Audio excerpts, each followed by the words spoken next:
Bienvenidos a Kilimanjaro Safaris. Para su seguridad, permanezcan sentados y mantengan las manos, brazos, pies y piernas dentro del vehículo. Cuide a sus niños. Gracias. Hello everyone, and welcome to Kilimanjaro Safaris. Before you begin your trip, If you grab that red light, Stephanie, I got those rose finger for your whole party.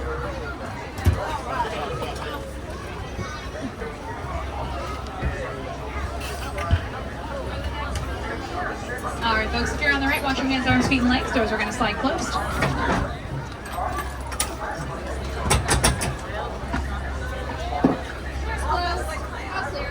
Hi, Sante Sana. Out here in Harambe, we like to say Twende, and that means let's go. Well, Jumbo, everyone, good morning and welcome aboard. My name is Angela, and I'm going to be your safari guide here on the Harambe Wildlife Reserve. Just a couple of things as we head on out. First and foremost, I do need everyone to remain fully and completely seated, keeping those hands, arms, feet, and legs inside the truck at all times. The roads out here are unpaved, which means it is going to get a little bit bumpy at times. But we are going to begin our journey here in the Ituri Forest. Many of the animals here are incredibly shy and heavily rely on their natural coloring to act a bit like camouflage, which can really aid them in better blending into their background and their surroundings. If you look very carefully up the hill here on your left, you might catch a glimpse of kind of a copper-colored antelope. That is a bongo. Bongos are so shy. Here's another one a little bit closer. Bongos are so shy they were given the nickname the ghosts of the forest. Their horns actually slant backwards over their skull, which allows them to move pretty easily through the bushes without getting tangled up. So really helping out with that ghost nickname there. On your right as well, another very reclusive creature, that is the okapi. They were not discovered by Western civilization until the year 1901, believe it or not. Not very long ago in terms of animal discoveries. Now they do have some very familiar looking stripes on their legs, but believe it or not, they are no relation to zebras at all. They are actually the only living relative to giraffes, go figure. Now they have a very similar skull structure to their cousin. They also have a very long tongue, just to name a few of the similarities that the two animals do share. Oh, and over to our left-hand side, right up past the watering hole, great view of that black rhino.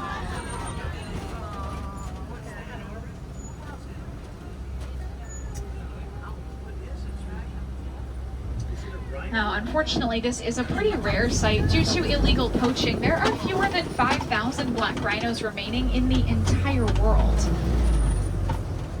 Ooh, up here on the hill, they're hiding out.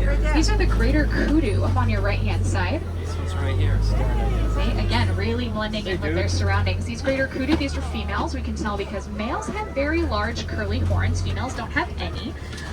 But they're actually one of the taller antelopes in Africa as well, almost about 55 inches tall at the shoulder. And much like the bongos, they have those very thin, light-colored stripes along their backs.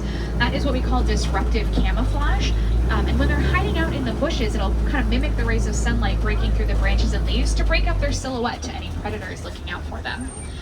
And if you look very closely, really quick here on our left-hand side, kind of behind this upturned log, there's a big black and white bird kneeling down over there. That is a saddle-billed stork.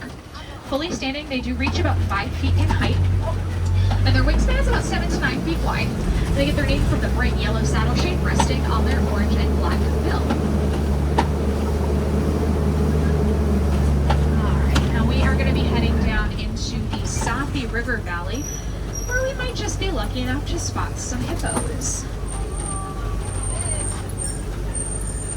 Oh yeah, keep an eye right there in the corner of the river. I'll see if we can spot a few more up ahead. Those are a little tricky to find. Make sure those little ones do remain fully seated for me, friends. Thank you so much. Let me see if we can find a few more upriver here as well. Those big white birds on your right-hand side, though, those are the pink-backed pelicans. They get their name because during mating season, the skin on their backs will turn a nice light shade of pink. Here we go.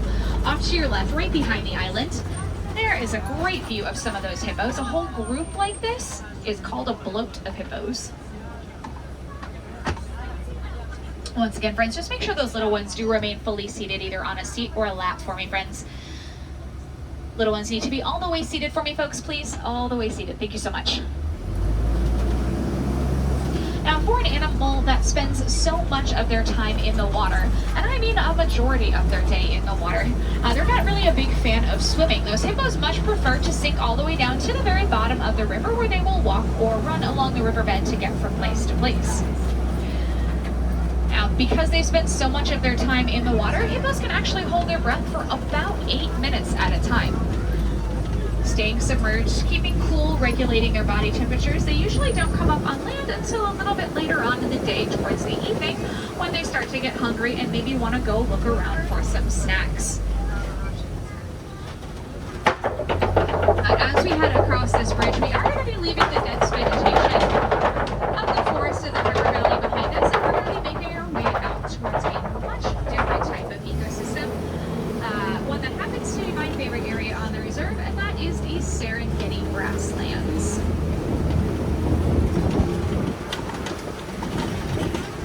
A lot more open space out in the grasslands. We'll definitely get a glimpse of some pretty cool animals out here as well.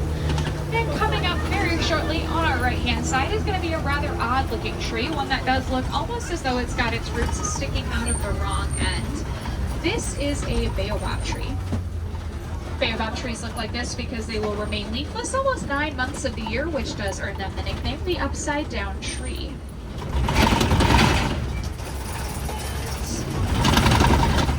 Here we are, my friends. Welcome to the savannah.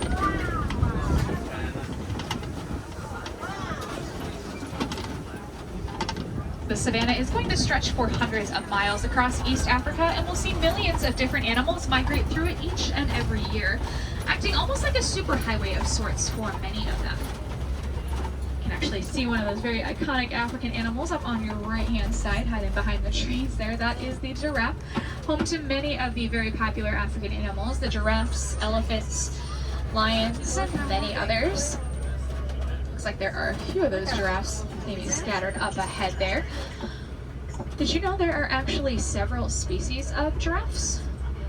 The ones living here on our reserve are called the Maasai giraffe. They are known for having more of a rough, kind of messy edge around their spot pattern, which hopefully we'll be able to get a little closer as we make our way around the savanna here. Get a little bit better view. In the meantime, though, right up next to us here is an Ankole cattle. Yeah, those great big horns are deceptively light. They are actually mostly hollow on the inside, the only thing in them being a lightweight honeycomb structure, which does allow for better blood circulation to help keep those cattle from overheating. Blood will flow up to the horn, top of the horns, cool off, and then flow back down into their body. Kind of like a nice air conditioning unit right up on top of their heads. Now, those Ankole cattle are also sometimes referred to as the Watusi cattle. Watusi cattle, nicknamed for the tribe that first domesticated them. They're kept as a symbol of status or wealth within many tribes in Eastern Africa, so not domesticated for kind of practical purposes at all, like meat or dairy, but mostly for that symbol of status or wealth. It was thought that the more Ankole cattle your family had, the wealthier you were, or the more status you would have within the tribe.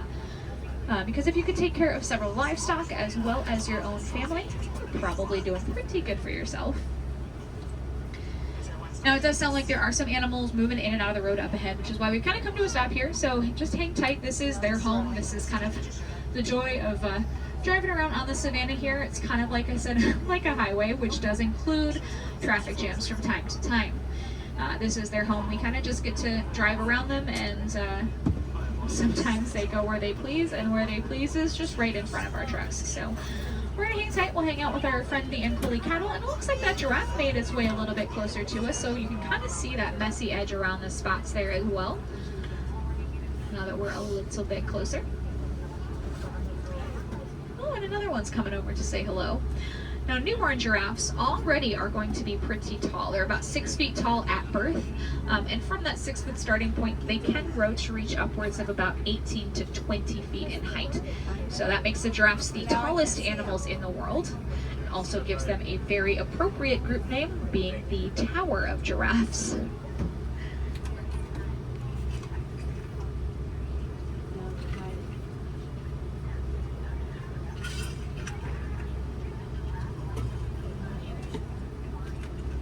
Mom does give birth standing up as well, which means that the first thing those baby giraffes will experience in this world is about a 6-foot drop down to the ground. May seem like a bit of a rude awakening, but it does help that baby into taking its first breaths, and they are able to be up and walking with the rest of the tower within about an hour of being born. So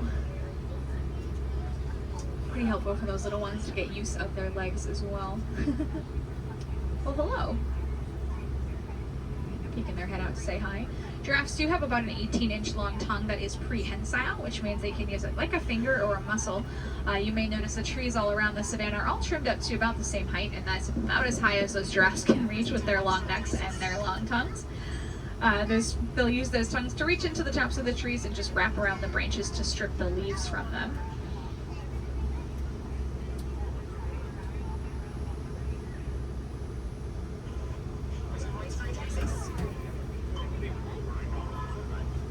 Oh, I see some movement far off in the distance there.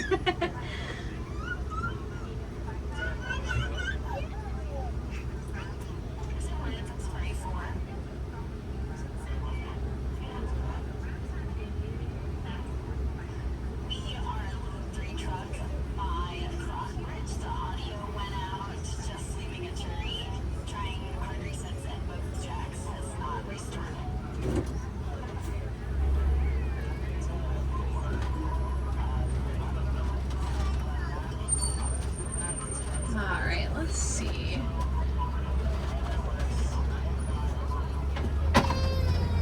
Looks like there might be a few more unholy cattle spread out just up ahead of us. Let's see what else we can find now that we're moving again here.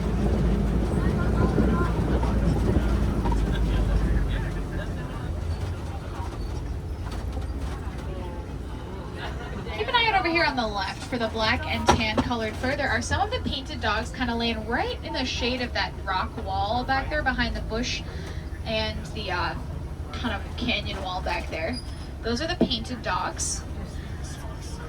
Painted dogs are not the type of dog you want to bring home as a pet. These guys are one of the most successful hunters in Africa. With about an 80% success rate, they will do better than most big cats. There they are, all in a little lineup there, going back towards the canyon wall. They will take turns. They work together as a pack, taking turns chasing their prey and running it down until it drops from exhaustion. So they are incredibly successful that way.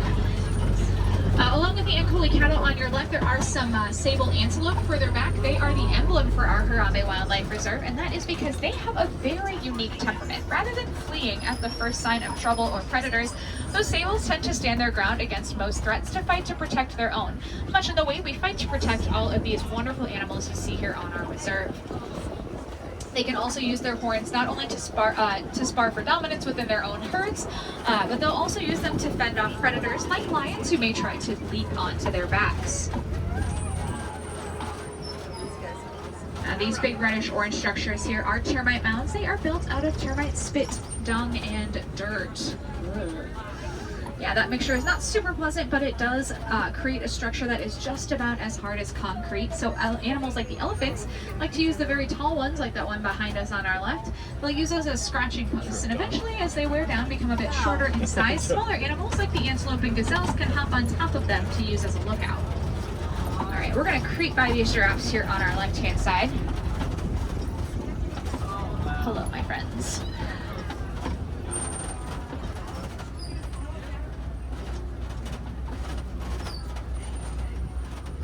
Those fuzzy horns kind of on top of their head, they're not actually horns at all. They are called ossicones. They are bone kind of horns-like structures covered in fur. But both male and female giraffes will have those ossicones, whereas that is actually another trait that they'll share with their cousin, the okapi, though only the male okapi will have them. Oh, and if you take a look real close here on our right-hand side, there is going to be a zebra over there. Just as there are different species of giraffes, there are different species of zebras. That is a Hartman's mountain zebra. Their stripes widen out quite a bit towards their back end, and they also don't go all the way around their stomachs. They've got that nice white underbelly. Zebra stripes, of course, all being very unique to their owner, much like human fingerprints. No two zebra stripes will ever look alike. But taking that even a step further, a newborn zebra foal actually imprints on its mother's stripe pattern. So if they end up in a great big herd of zebras, they can still recognize their mom just by looking for her stripes. I think that's pretty impressive. Straight up ahead of us, they kind of blend in with the shadows, but there are some gray animals right underneath this great big tall tree. Those are the wildebeest. get a little bit better look when we come around the corner here. Wildebeest is an Afrikaans word meaning wild beast, though you may have also heard them referred to as gnu, which is spelled G-N-U, and that is for the grunting sounds that they'll make. They partake in one of the largest migration patterns of any mammal. They can travel anywhere between 500 to 1,000 miles across the savannah together each year in groups numbering as large as 1.5 million. Well, hello there. These large tan antelope right up close to us are the eland, and they're actually one of the largest antelopes in Africa. Fully grown males can stand just about 6 feet tall at the shoulder and weigh about 2,000 pounds. The fold of skin hanging off of their throat is also called a dewlap, which is just another way that they keep themselves cool.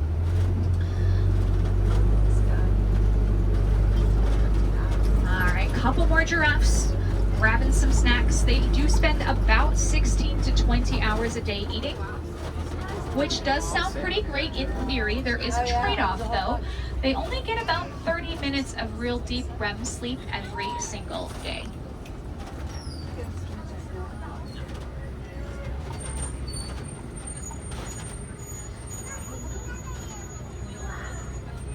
They'll usually sleep standing up, giraffes, and they'll actually do most things standing up. Their long necks give them pretty good advantage to see for many miles across the African savanna, so they can keep a watchful eye out for predators. More of those wildebeest here as well. And it looks like there are some broken trees coming up, which is a good indicator for elephants. They are basically nature's bulldozers. They are also my favorite animal, and it looks like we have already found one coming up just ahead of us here.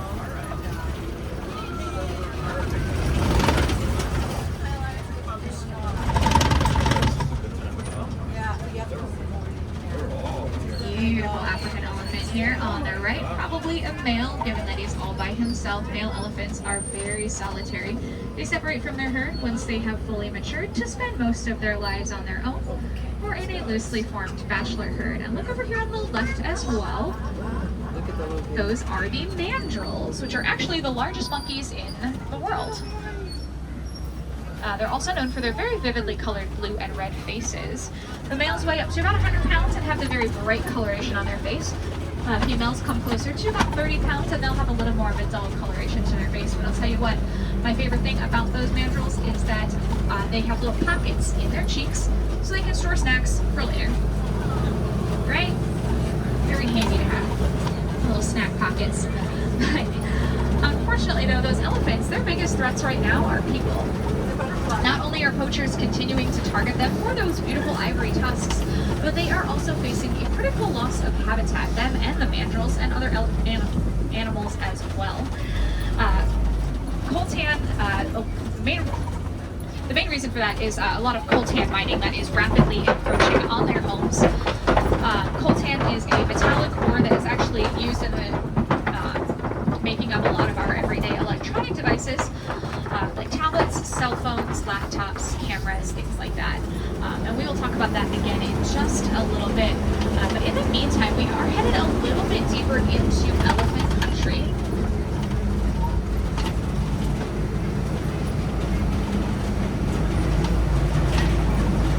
Lots of tusk marks here in the red clay. Elephants like to dig that clay out so they can eat it. Much like you and I take multivitamins, elephants will eat that clay because it provides a lot of those vital minerals and nutrients that they don't otherwise get in the rest of their diet.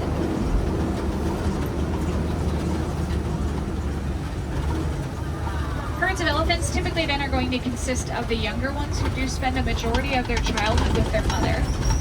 For an elephant, that's going to last for about 13 to 15 years, which is the second longest childhood of any mammal, coming in right behind humans.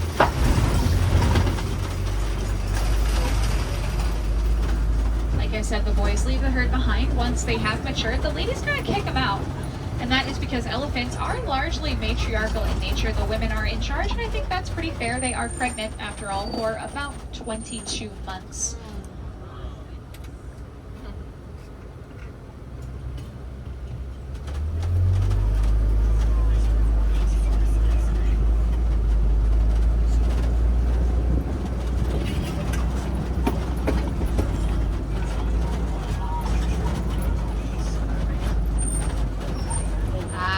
like that, you'll see the elephants use their trunks to throw dirt and sand on their backs and on their sides, and that is because elephant skin is very sensitive, especially susceptible to getting sunburned.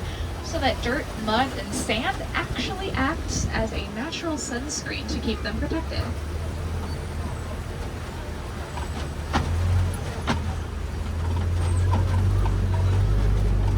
Coming up on our left are the greater flamingos, which are the largest and the least pink of the flamingo species. They get their pink coloring from their diet, which does consist mainly of brine shrimp and other aquatic creatures that are rich in beta-carotene.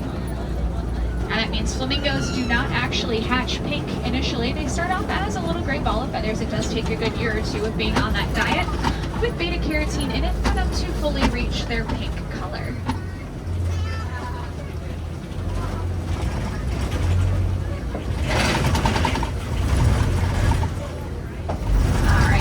To the far side of the savannah, it looks like we might get a glimpse at a crash. And that crash is a crash of rhinos off to your left-hand side. These are the white rhinos. A little bit larger than the black rhino we spotted earlier on. They'll tip the scales closer to about 4,000 to 5,000 pounds. Black rhinos that come in at about 3,000 pounds. However, they are still capable of charging at speeds of around 35 miles an hour. They do have terrible eyesight, though. Rhinos can really only see about 10 feet in front of them, which is not super helpful when it comes to dealing with poachers. Poachers find rhino horns very valuable on the black market. They are said to have some sort of magical or medicinal healing quality to it, which is not at all true. Rhino horns are made of keratin, which is the same thing that makes up our hair and fingernails. So if there was something special about it, I'm pretty sure all of us nail biters probably would have developed some sort of superpower by now.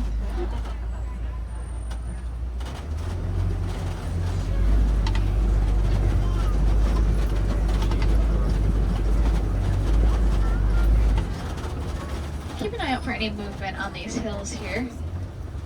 You never know what you might be able to spot.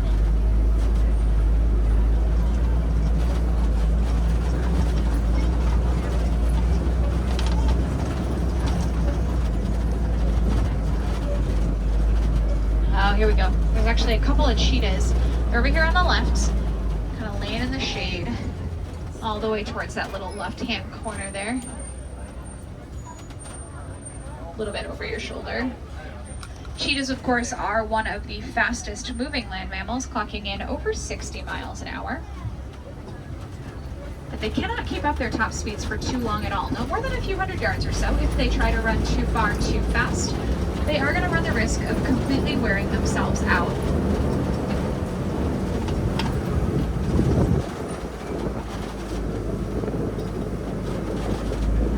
Coming up on our left-hand side here is a Kopi rock formation, which is an excellent vantage point to many different predators, including lions.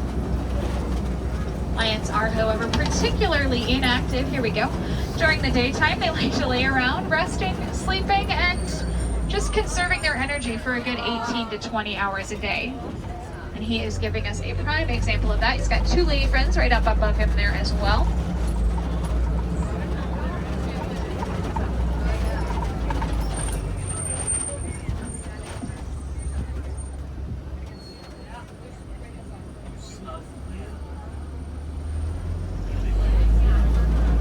Most of the time they're going to be a lot more active in the evening hours, which is when they'll do a lot more of their hunting. The ladies are in charge of that, while the males will stay home to protect the pride, as well as the rest of their territory.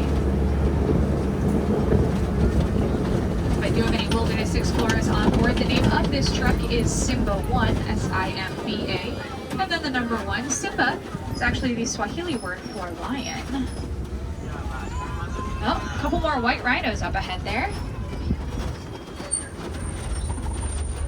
It looks like there might be an ostrich coming up on our right as well. The ostrich are the largest birds in the world.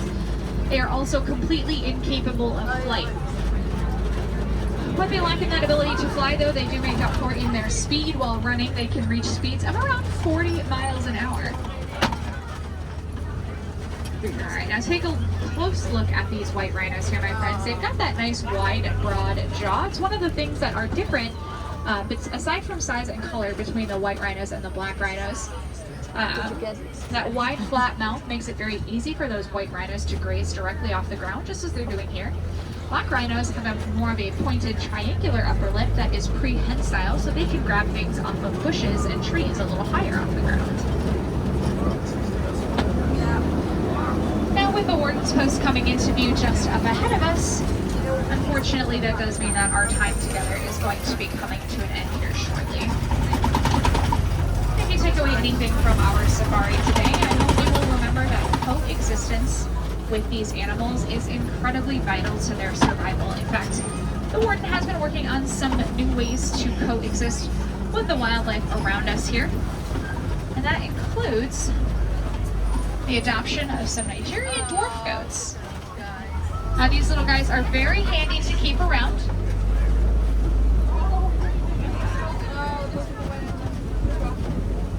They are what we call ruminants, which means they've got 4 chambers to their stomachs, and because of that, they can digest a lot of the thicker, weedier undergrass that other animals can't. So they'll keep the grass neat and tidy. They also provide goat's milk for the villagers, which is not only rich in nutrients, but high in value, making it a good crop to be able to sell. In return, they've got a protected area that keeps them safe from poachers and predators. And as a very wise man named Steve Irwin once said, we do not own planet Earth, we simply belong to it, and we must share it with our wildlife. And that means, my friends, that it is up to us to make sure that we are finding ways to share this land and its natural resources with the wildlife living in and around us, because it is not just ours for the taking. So keep that in mind.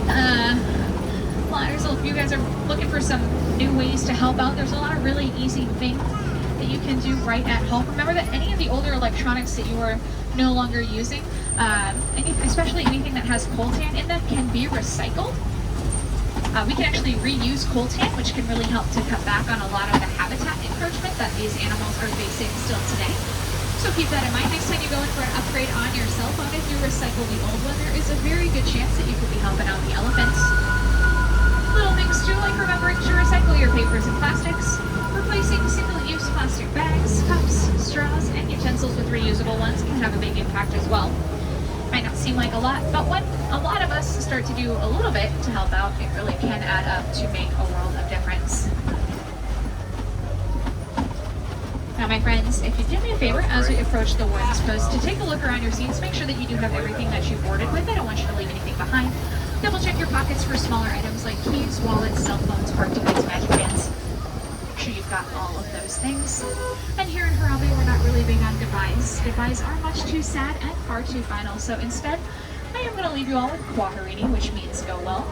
So Kwaharini to all of you, my friends. Go well out there, go wild, and go make a difference. I hope that all of you have a wonderful rest of your day, wherever your travels take you.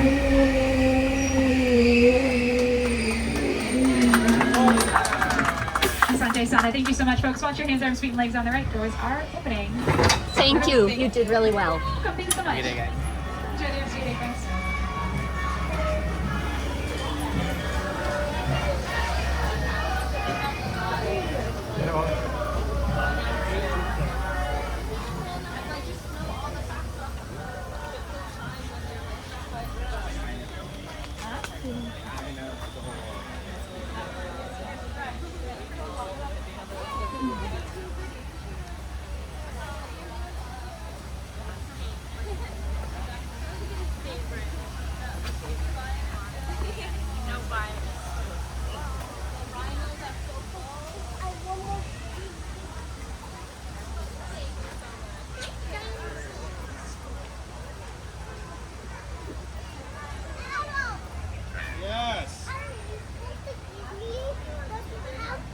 When we get up here, we're going to stop so I can get you an apple, okay?